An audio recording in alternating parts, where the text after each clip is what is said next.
star. From Philadelphia to Hollywood Boulevard. This ain't no music video. Oh, oh, oh, oh, take my hand, we'll go. Okay, we're back.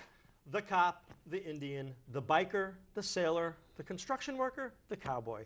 Back in the 70s, these 6 archetypes came together to form one of the most memorable and visible groups of all time. Take a look.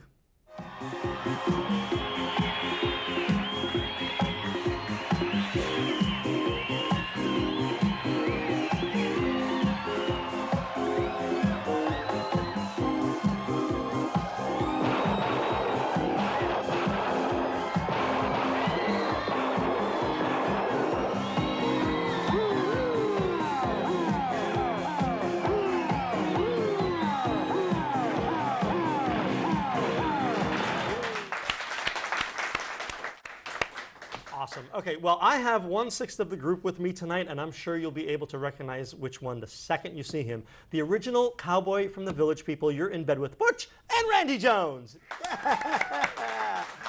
Randy, how you doing? Mwah. How you doing, David? David! Isn't this David Letterman? Whoa! Oh My God.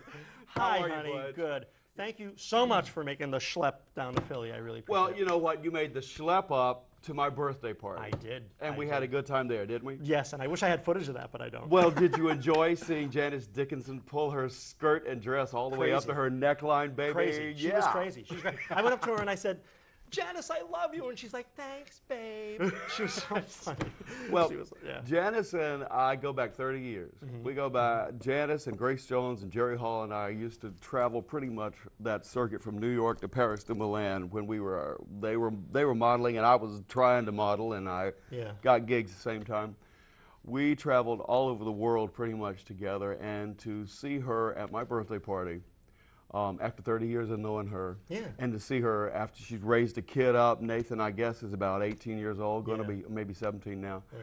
To see her having the good time like that and made my heart full. And at one point, she and I were dancing on the banquette and doing because the music was great that night. Yeah. She said, she leaned over and whispered in my ear, she said, or shouted because the music was so loud, she didn't really whisper, but it was in my ear. She said, "Are we on West 54th Street?" Oh, right. Yeah, right, because she, exactly. I mean, and Yeah. maybe she thought for a second she was. I don't know what state of dementia she was in at that Yeah. point, but Oh, my God. it was great to Yeah. see her. It was That- great to see it you. was yeah, and you thanks so made the much. schlep It was- up, so it was a lot of fun. the least yeah. I can do is pay you back. Yeah, absolutely. How about Wickstock? You were up at Wickstock. I was up at Wickstock, yeah. Oh my God, that was one of the highlights of the summer too. That was a Hell lot of yeah, fun. that was Yeah, great, man. That's absolutely. great every year, and Yeah. that's within walking distance of my house, so I go. Is it? Yeah. Oh, okay. All right, good. All right. So, Randy, I want to talk a little bit about the old days first before we get to all the great stuff you're doing Well, you now. Of course. I'm very lucky to have had lots of great old days Yeah. and wonderful new days. as Right. well. Right. Now, I'm just going to ask you a lot of questions that the average viewer, I'm sure, wants to know. Were you guys all handpicked? Like you didn't know each other when you all got together? Prior to Village People, my career started in musical theater. That's what I studied in college and university. I had toured in a lot of musicals like Carousel, Oklahoma, Paint Your Wagon, The King and I, stuff like that. Done a lot of work with Agnes DeMille. And then when I came to New York, it not easy getting a job on Broadway. Yeah. So I met up with Grace and Jerry and Janice and that crew. Yeah. And Grace got a record deal at the end of '76 and started recording these songs. I don't know if you remember her first album, Portfolio, where she did I Need a Man, Sorry, Trouble, Sun Will Come Up Tomorrow, Yeah. La Vie en Rose, Right, which is a right. great song. Actually, one of our first, and she needed an act. And at that time, in discotheques, people would hear songs, and a lot of those songs that were played in clubs did not get played on the radio. So it was faceless, the people who were singing all these great songs that you were hearing in discotheques in 1976.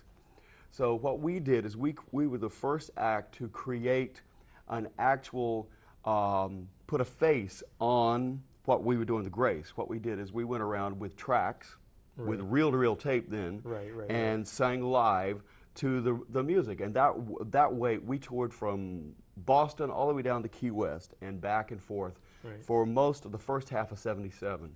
And that's where I really got a lot of understanding about, you go and you do grassroots, where you go to the club where the music's being played and you let people know who you are and you give them an image. And we actually brought that to Villaage People.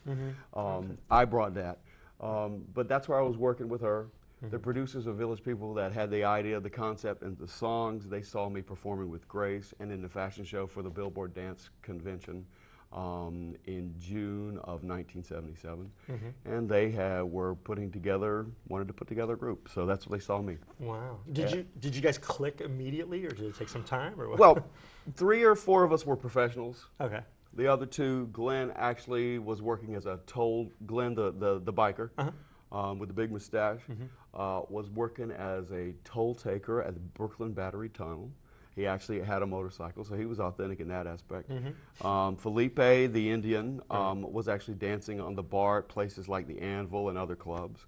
The rest of us were pretty much professionals. Yeah. Okay. All right. With union cards. Yeah. Right. Equity and Equity after. and SAG and after. Right. Yeah. Exactly. So what? I obviously I was a teenager at that time, and I. Oh, I thought you were preschool. Yeah, I was preschool at that time, and I don't remember if it was like an overnight success, or did you really have to like do small appearances and club dates and like do promotions and stuff? Did it explode overnight? Well, we got together the summer of 1977, and we actually recorded the second album, Macho Man, by Thanksgiving of that year, and we rehearsed that winter for 3 months. And we started performing February 28th, 1978, right, about 2 weeks before the single Macho Man was released. And the first performance was actually at, if you remember, the 2001 Odyssey, which was that discotheque that was in Saturday Night Fever with the lighted dance floor. Right. That was our very first live performance, where we had the 6 of us on stage and our 6-piece band behind us. But as I like to kind of say, it was pretty fast. We went from performing in Queens to performing for Queens to actually performing for the Queen of England, and now here I am performing for you, Queens. Oh my God! Oh, there's a line you were waiting to use. Oh my God! But no, it was fast. We actually it happened pretty fast in that You went from like clubs to arenas, like within 6 months. Or whatever. Well, '78 we laid the groundwork and did clubs, discotheques. I don't know if y'all still have Valentino's up here in Cherry Hill. They used to be run by the Gallo family. Do we? I don't know. That was close by. Right, Performed actually the Spectrum. Well, that Spectrum is a big arena here. Yeah. We started doing that at the end of '78. We jumped from doing clubs and theaters into arenas like Spectrum, like Madison Square Garden, and most of '79 we did big tours like that. Right. It all happened very quickly. Yeah. Wow. It happened quickly, and it had about a nice 4-year run. Yeah.